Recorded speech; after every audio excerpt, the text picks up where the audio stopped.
Oke, jadi pada hari ini kita coba membedah kasus PLSM ya.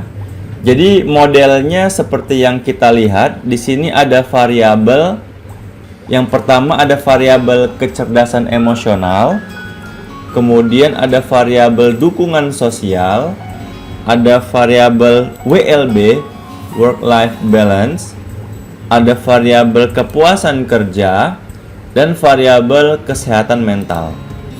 Nah, untuk variabel kecerdasan emosional ini dia memiliki 10 item pertanyaan atau sering dibilang 10 indikator. 10 indikator pertanyaan. Untuk variabel dukungan sosial yang kuning-kuning ini namanya item indikator ya. Untuk variabel dukungan sosial itu juga memiliki 10 item pertanyaan. Untuk variabel WLB work life balance juga memiliki 10 item pertanyaan. Kemudian untuk variabel kepuasan kerja KJ itu juga memiliki 10 item pertanyaan. Terakhir, untuk variabel kesehatan mental itu dia memiliki 10 item pertanyaan. Seperti itu dia. Nah, jadi di sini kasusnya ini modelnya ini ada variabel mediasi. Di sini variabel kepuasan kerja ini sebagai mediasinya, ya. Itu dia. Nah, dari gambar ini sebenarnya bisa ditarik hipotesis ya. Pengaruh kecerdasan emosional, misalkan hipotesis yang pertama, pengaruh kecerdasan emosional terhadap kepuasan kerja, misalkan kakak lah ya.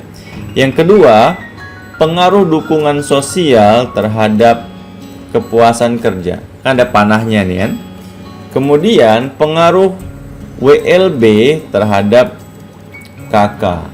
Nah, jadi yang terhadap KK kepuasan kerja itu dia ada 3 ya hipotesisnya. Nah, yang kemudian yang keempat, pengaruh kecerdasan emosional terhadap kesehatan mental. Yang kelima, pengaruh dukungan sosial terhadap kesehatan mental. Intinya dia ada panahnya ya, ini panahnya nih. Nah, contoh panah dukungan sosial nih ada menuju ke kesehatan mental. Kemudian pengaruh work life balance WLB terhadap kesehatan mental. Nah, kemudian pengaruh kepuasan kerja. Nah, ini panahnya ada nih. Panahnya ada dari kepuasan kerja ke kesehatan mental. Berarti pengaruh kepuasan kerja terhadap kesehatan mental. Nah, ini semua namanya hipotesis langsung dia. Itu ya, hipotesis langsung. Nah, juga ada hipotesis tak langsung ya, atau mediasi. Hipotesis tidak langsung atau mediasi. Nah, itu yang ke-8 ya. Pengaruh tidak langsung kecerdasan emosional terhadap kesehatan mental melalui kepuasan kerja. Nah, seperti ini dia. Nah, ini kan kecerdasan emosional menuju ke kepuasan kerja, menuju ke kesehatan mental. Jadi ini bahasa lainnya, pengaruh tidak langsung kecerdasan emosional terhadap kesehatan mental, tapi dia melalui kepuasan kerja. Atau bahasa lainnya, kepuasan kerja memediasi hubungan antara kecerdasan emosional dan kesehatan mental. Nah, itu bahasa lainnya. Yang ke-9, dukungan sosial menuju kepuasan kerja, menuju kesehatan mental. Hipotesis ke-10, WLB menuju kepuasan kerja, menuju kesehatan mental. Nah, jadi sebenarnya hipotesisnya ini ada 10. Nah, perlu diingat bahwa kalau menggunakan PLSM ya di Smart PLS itu tidak ada output menampilkan uji simultan. Sebenarnya ada ya kayaknya uji simultan tuh Q square dia, nanti Q square. Q square ini bisa dikatakan pengganti ya, pengganti untuk simultannya. Misalkan apakah kecerdasan emosional, dukungan sosial, work life balance secara simultan atau bersama-sama berpengaruh signifikan terhadap kepuasan kerjanya.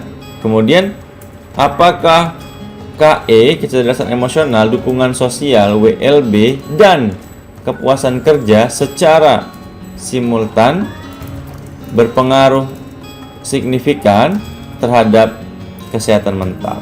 Itu nanti bisa menggunakan Q-square. Nah, jadi kalau hasil olah datanya ya, kalau kita lihat hasil olah datanya, yang dicari ada menampilkan namanya outer loading ya. Nah, outer loading ini dikatakan valid kalau di atas 0,7. Kemudian Cronbach's alpha itu reliabilitas ya. Cronbach's alpha, composite reliability, ini kan ini termasuk reliabilitas. Diusir dulu sini. Kalau AV ini mungkin dikatakan validitas. Nah, outer loading tuh dikatakan valid kalau di atas 0,7. Cronbach's alpha sama composite reliability dikatakan reliable kalau di atas 0,7. AV dikatakan valid kalau di atas 0,5. Ya, jadi nilainya sudah valid semua ya kan? Itu dia. Kemudian kalau Fornell-Larker, nilai yang di posisi diagonal ini dia harus yang paling besar ya, daripada nilai yang di bawahnya, nilai korelasi.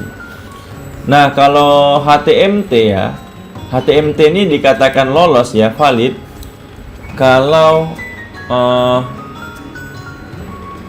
HTMT-nya dikatakan lolos kalau dia di bawah 0,9 ya, lolos semua.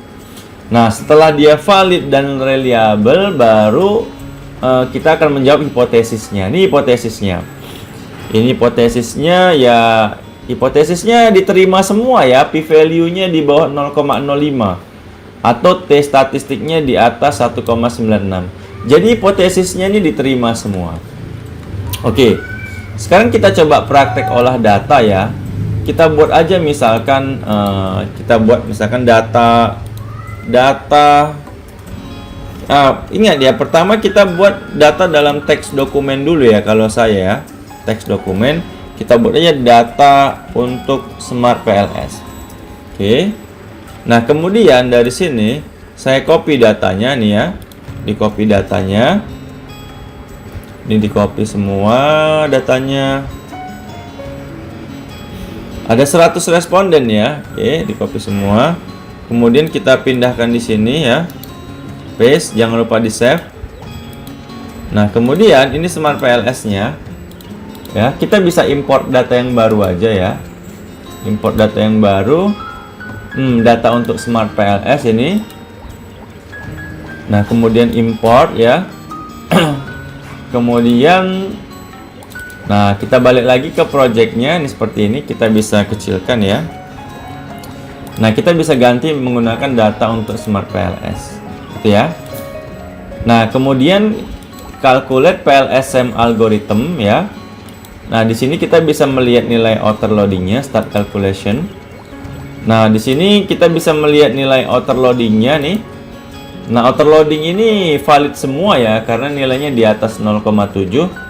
Ini ada tadi seperti yang saya bilang, itu ada di tabel 41 ya, outer loading. Cronbach's alpha sama composite reliability sama AV bisa dilihat di sini ya. Nah, ini dia. Kemudian untuk tabel 4.2 itu Fornell-Larker ya.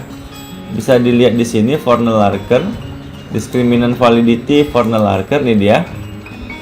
Kemudian untuk HTMT-nya bisa dilihat tabel 43 ya. Bisa dilihat di HTMT di sini ya, HTMT. Nah, kemudian untuk di sini tabel 44 ya. Di sini ada collinearity test. Itu bisa dilihat di ini. Kita lihat bagian list. Nah, ini dia. Kemudian untuk nilai R square-nya itu bisa dilihat di sini R square. Kemudian untuk nilai model fit-nya 0,044 bisa dilihat di model fit. Ini dia. Nah, kemudian ya kalau di sini ada bootstrapping, bootstrapping nggak apa? Ini untuk pengujian hipotesis ya, bootstrapping ini lagi di run.